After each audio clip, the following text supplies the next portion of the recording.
Wherever you go, whatever you do, throw a little at it. Omax, Vest and Briefs. தமிழகம் வந்த காங்கிரஸ் கட்சியின் அகில இந்திய பொதுச் செயலாளர் KC வேணுகோபாலை சந்திக்க முதலமைச்சர் ஸ்டாலின் மறுத்ததாக தகவலானது வெளியாகி இருக்கிறது. தமிழகம் வந்த காங்கிரஸ் கட்சியின் அகில இந்திய பொதுச் செயலாளர் வேணுகோபாலை முதலமைச்சர் மு ஸ்டாலின் சந்திக்க மறுத்துவிட்டதாக தகவல் வெளியாகியுள்ளது. வேணுகோபால் முதலமைச்சர் ஸ்டாலின் இருவரையும் திமுகவிற்கு எதிராக தொடர்ந்து பேசும் மாணிக்கம் தாக்கூர் மீது நடவடிக்கை எடுத்தால்தான் அடுத்த கட்ட பேச்சுவார்த்தை என்பதில் திமுக உறுதியாக இருப்பதாக செய்தியானது வெளியாகியிருக்கிறது. அனைத்து கட்சிகளுடன் பேச்சுவார்த்தையை முடித்த பிறகுதான் காங்கிரசுடன் பேச்சுவார்த்தை நடத்த திமுக முடிவு என்ற தகவலும் வெளியாகியிருக்கிறது.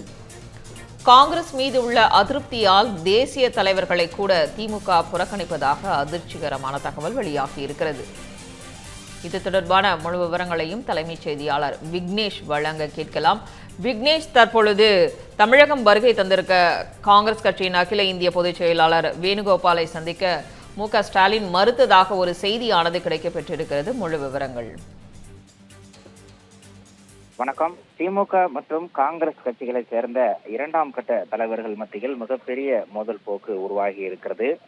ஒவ்வொரு நாளும் இந்த மோதல் போக்கு என்பது விரிவடைய தொடங்கி இருக்கக்கூடிய சூழலில் காங்கிரஸ் கட்சியை சேர்ந்த MP மாணிக்கம் தாக்கூர் மற்றும் பிரவீன் சக்கரவர்த்தி ஆகிய இருவர் மீதும் கடுமையான நடவடிக்கை எடுக்க வேண்டும் என திமுக தலைமை காங்கிரசினுடைய தேசிய தலைமைக்கு அறிவுறுத்தி இருந்தது. ஆனால் தற்போது வரை எந்த விதமான நடவடிக்கையும் எடுக்கப்படவில்லை. அதே நேரத்தில் நேற்றைய தினம் சென்னை முகப்பேரில் நடைபெற்ற காங்கிரஸ் கட்சியை சார்ந்த மாவட்ட தலைவர்கள் கூட்டத்தில் கலந்து கொண்ட KC வேணுகோபால் முன்னிலையில் பல்வேறு தீர்மானங்கள் நிறைவேற்றப்பட்டிருக்கின்றன. அதில் ஒன்றாக திமுக மற்றும் காங்கிரஸ் ஆகிய கட்சிகளுக்கிடையே கூட்டணி மற்றும் தொகுதி பங்கீடு தொடர்பாக பொதுவெளியில் பேசுவோர் மீது நடவடிக்கை எடுக்க வேண்டும் என ஒரு தீர்மானம் நிறைவேற்றப்பட்டிருக்கிறது. காங்கிரஸ் கட்சியை சார்ந்த மாணிக்கம் தாக்கூர் மற்றும் பிரவீன் சக்கரவர்த்தி பொதுவெளியில் பல முறை திமுக கூட்டணி குறித்து விமர்சித்த நிலையிலும் கூட நடவடிக்கை எடுக்க வேண்டும் என திமுக அறிவுறுத்திய பின்னரும் கூட எந்த விதமான நடவடிக்கையும் எடுக்காமல் கண் துடைப்புக்காக இனி வரக்கூடிய காலங்களில் பேசினால் நடவடிக்கை எடுக்கப்படும் என்ற ஒரு தீர்மானத்தை நிறைவேற்றியிருப்பது திமுக தலைமையை கடும் கொந்தளிப்பில் உள்ளாக்கி இருக்கிறது. அதன் காரணமாகவே தமிழகம் வந்திருந்த அகில இந்திய காங்கிரஸ் பொதுச் செயலாளராக இருக்கக்கூடிய KC வேணுகோபாலை முதலமைச்சர் மு ஸ்டாலின் சந்திக்க மறுத்துவிட்டதாக ஒரு தகவல் வெளியாகி இருக்கிறது. நேற்றைய தினம் சென்னையில் தான் இருந்திருந்தார் முதலமைச்சர் மு ஸ்டாலின். அதோடு சென்னை அறிவாலயத்தில் இரவு 1 மணி நேரத்திற்கு மேலாக பல்வேறு கட்ட ஆலோசனையும் நடத்தியிருந்தார். அதே நேரத்தில் சென்னைக்கு முகப்பேரில் இருக்கக்கூடிய அந்த ஆலோசனை கூட்டத்தில் கலந்து கொள்வதற்காக தான் KC வேணுகோபாலும் வந்திருந்தார். அகில இந்திய அளவில் பொறுப்பில் இருக்கக்கூடிய காங்கிரஸ் கட்சியை சேர்ந்த ஒரு மூத்த தலைவர் தமிழகம் வந்திருந்தும், குறிப்பாக சென்னையில் இரு தலைவர்களும் இருந்தும் கூட இந்த சந்திப்பு என்பது நிகழாமல் போனது இரு கட்சி நிர்வாகிகள் மத்தியிலும் தொண்டர்கள் மத்தியிலும் கடும் குழப்பத்தை ஏற்படுத்தி இருக்கிறது. காங்கிரஸ் தமிழக தலைவராக இருக்கக்கூடிய செல்வ பெருந்தகை எவ்வளவோ முயற்சி மேற்கொண்டும் கூட இந்த சந்திப்பு முயற்சி என்பது தோல்வியில் முடிவடைந்திருப்பதாக தகவல் கிடைக்கப்பட்டிருக்கிறது. திமுகவை பொறுத்தவரையில் ஒரு விஷயத்தில் உறுதியாகவும் திட்டவட்டமாகவும் இருக்கிறது.